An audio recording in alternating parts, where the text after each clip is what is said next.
I like looking him under the ring, and that's when we bought him, just for a hunter. It wasn't until about 4 or 5 months later that I saw he was sold for 33,000 that we decided to have a go with him. What did you pay for him? 540 guineas that was. And at the time, he didn't seem a bargain, did he? No, I set my limit at 500, which was the minimum, and when someone went 520, I nearly stopped, to be honest, but luckily I went one more bid. And he's been a jolly good sprinter. This year he seems to have improved with blinkers. Yes, I think he'd been hobdayed, and our local vet said that he'd get better with age, and so far he's been right, how long he can carry on. The blinkers help to keep him alert, because he's literally so relaxed he'll go to sleep in the race, so that the blinkers just keep his mind on the job. He is genuine. It's not as though he's misbehaving or anything. But your great friend John is a part owner in Roman Pros who's got a lot more weight than Gallant Hope, but perhaps has a bit more class. Hopefully, yes. He's a very lightly raced horse. He's only run 5 times now. He showed, I thought, himself to be a very good horse in the Portland last year.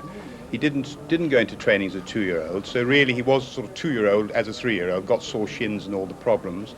He's worked very well. He is, I think, the best horse I've owned in 30 years, but 9-10 is a very, very formidable weight indeed, I think.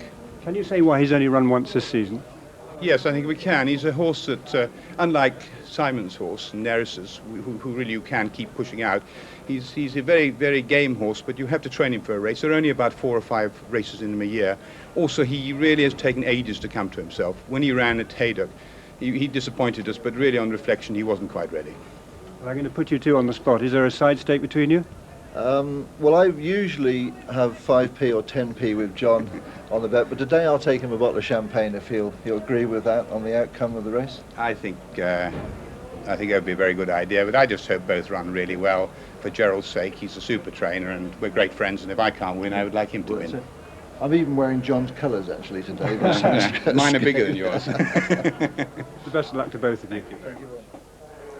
Two keen rivals, and of course Gallant Hope is probably the horse who'll be better suited by the fast ground. The jockeys who rode in the first say that the ground is fast. No one's talked about any jar. The time was 1 minute 40.42 seconds, and that is marginally faster than the corresponding race median. So it's going to be fast as a wind Stewards Cup. Let's rejoin John Hammer and Jimmy Linder.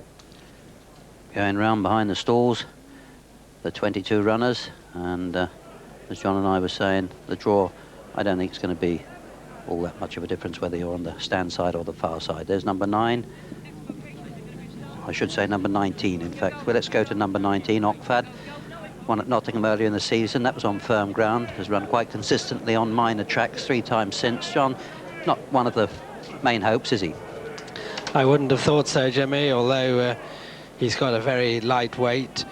I saw him run up at Pontefract, getting beaten by the 8-year-old God's Solution, and I can't really see him being quite good enough here, Jimmy. 22, Chummy's Charm, already loaded into the boxes.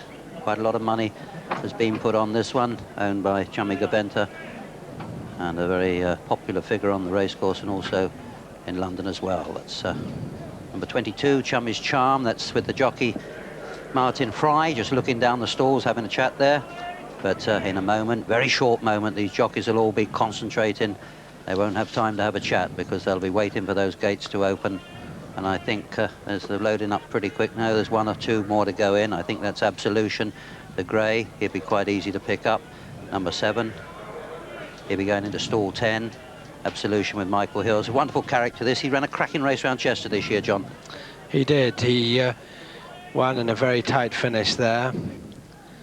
We can have a look at the betting. 7-1 Thornfield Boy, 8-1 Chummy's Charm, 10-1 Bath. The 2 Plain Fact goes in, and here's Peter O'Sullivan. That's it. All 22 in, under orders, and they're away. Madraco breaks fast towards the left of the picture. Gallant Hope's quite quick into his stride over on the right, running down the centre. Night of Mercy, Splintering Maznoon, Prophilic well there too, and Wacky Rainbow also very prominent. And Ashtina takes it up now over on the far side. Ashtina on the far side. Wacky Rainbow chased by Gallant Hope on the near side. In the centre, Cumbrian Walser running very fast. Madraco still right up with the lead too. Cumbrian Walser over on in the centre on the far side, Ashtina. Ashtina being chased by Very Adjacent all the time over on the far side, and it looks as though the far side with the advantage now. Over on the far side, Very Adjacent now in the sheepskin noseband comes to challenge Ashtina and take it up, being challenged immediately by Plain Fact. Rotherfield Grey is coming there in the centre.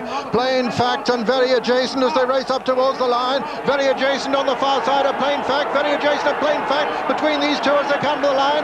Very Adjacent of Plain Fact in a photo from Rotherfield Greys and Splintering and Coppermeal Lad.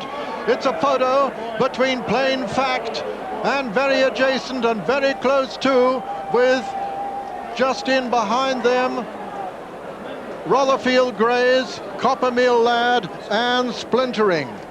But it's a photo for all placings at the end of the Stewards Cup, and very close indeed between the Jeff Lewis Gamble, Very Adjacent, number 21, and Plain Fact, trained by Mark Prescott, number 5. Plain Fact ridden by George Duffield and Very Adjacent ridden by Dale Gibson, and it's very, very close between these two. See what you think as we review the closing stages.